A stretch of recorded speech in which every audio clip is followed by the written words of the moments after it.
can't help think of the term the Great Reset when we talk about the WEF, Avi. And I'm just curious, how do you define the Great Reset? I'll probably define it the way they define it. Building back better, is that not it? Starting from scratch for everyone else but them. A bit like the concept of you'll own nothing and you'll be happy. So it'll be interesting to see what actually plays out here over the next week. And, you know, Avi, that is the catchphrase, of course. But I can't help but feel that with the events of the last 2 years around the world, and especially so in Australia and Canada, I would argue, it kind of feels like we're living in the Great Reset. So many people have been thrown out of work. So many businesses have gone under. So many rights and freedoms have been eclipsed. I mean, geez, if this isn't already the Great Reset, I'd hate to see the Great Reset that the WEF has in mind. I don't know, Menzies. I think it's all going to plan just perfectly, and that's why it's so important that we come here and tell the other side of the story from here, from Switzerland, because we can't rely on the mainstream media, not the taxpayer-funded media, not in Canada, not certainly in Australia. So we've trekked down here. We're about, I think we're about almost 3 days into traveling. We've just arrived here in an hour from Davos not long ago in the middle of nowhere. But we're ready to get to work and present the other side of the story, show people what the plan really is for the rest of the world. It's, I think it's interestingly enough, walking around here in Switzerland where you wouldn't even know COVID exists. The rest of the world has been, like Australia, I know, has been suffering under some of the guidelines and the rules and the restrictions and the ideas that have come out of the World Economic Forum and the WHO, both which are here now in a place that's doesn't really have any sort of COVID restrictions at the moment. So it's another case of putting it upon everyone else whilst not having to live through it yourself. So over the next week, there's, I think, 5 or 6 of us here. Watch this space. Well, Avi, I'm so happy that you didn't have to make one of your transfers at Pearson International in Toronto, because you'd think you were in the thick of COVID with all the lineups, the random testing, the questionnaires. It is out of control. But of course, according to Prime Minister Trudeau and our transportation minister, it's our fault, even though travel capacity is only 70% of what it was in 2019. But that's a topic for another story. You know, Avi, I'm very curious. I've never covered a WEF meeting. I don't think you have before. But what exactly do WEF members discuss at a WEF annual meeting? In other words, do you know what is on the agenda and what's up for discussion come Sunday?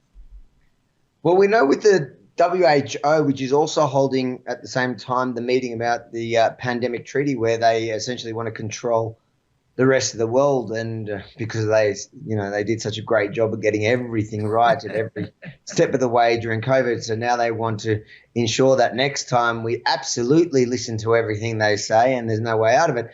They want to override, each country's constitutions and local laws. But I guess it's a similar thing you're going to see out of the WEF. They want to control the world. They want to control everyone else. And these are people on any issue, whether it's COVID, whether it's climate change. You're going to see them come from around the world in their private jets, in their limousines, to preach to us how we must all live and dictate to us how we're going to live from now on. And countries around the world, including Australia, the Prime Minister, we've got an election this week, and come next week, it doesn't matter which side of politics, they're going to sign up to whatever garbage is going to come out of Switzerland next week, whether it's in the WEF or from the WHO. You know, Avi, you raised an interesting point in terms of the members. I'm wondering, if you go back a couple of years, we saw what happened with the UK vis-a-vis the European Union, Brexit, which was a laughable concept in the beginning, or so the elites thought, became reality, and the UK divorced itself from the economic union. I'm wondering, are there any countries right now that are part of the WEF that are having maybe buyer's remorse and saying, you know what, the direction this organization is going, it isn't what we signed up for, and maybe it's time to make our exit as well? I think the WEF has gotten away with immunity for so long because there hasn't been a real light shone upon it, which is what we're hoping to do next week here. I think until now there's not been much scrutiny, so there's not much political will, or at least public outrage at what they are dictating to us.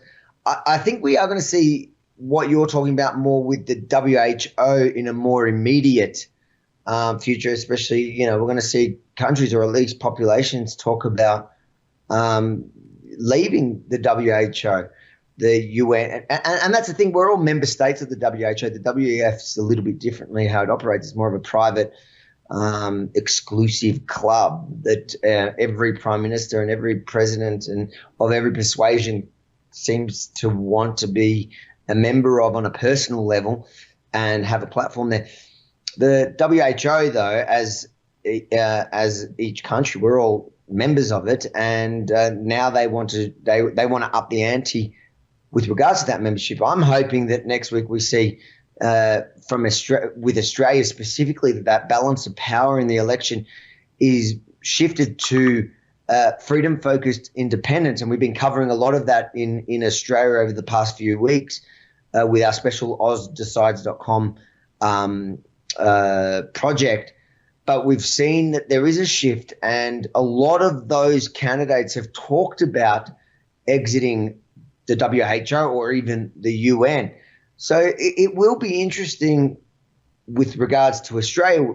I'm hoping is a start of something that shifts away from that globalist, controlling, elitist, controlling kind of structure we've grown into in the last 2 years, suffering with the consequences of that. That was an excerpt from my daily TV-style show called The Ezra Levant Show. Each weekday, I do a monologue on the news of the day, then I interview a fascinating guest. I read some fan mail or hate mail, depends on which I like more, and we end with a video of the day. You can get it all at rebelnewsplus.com.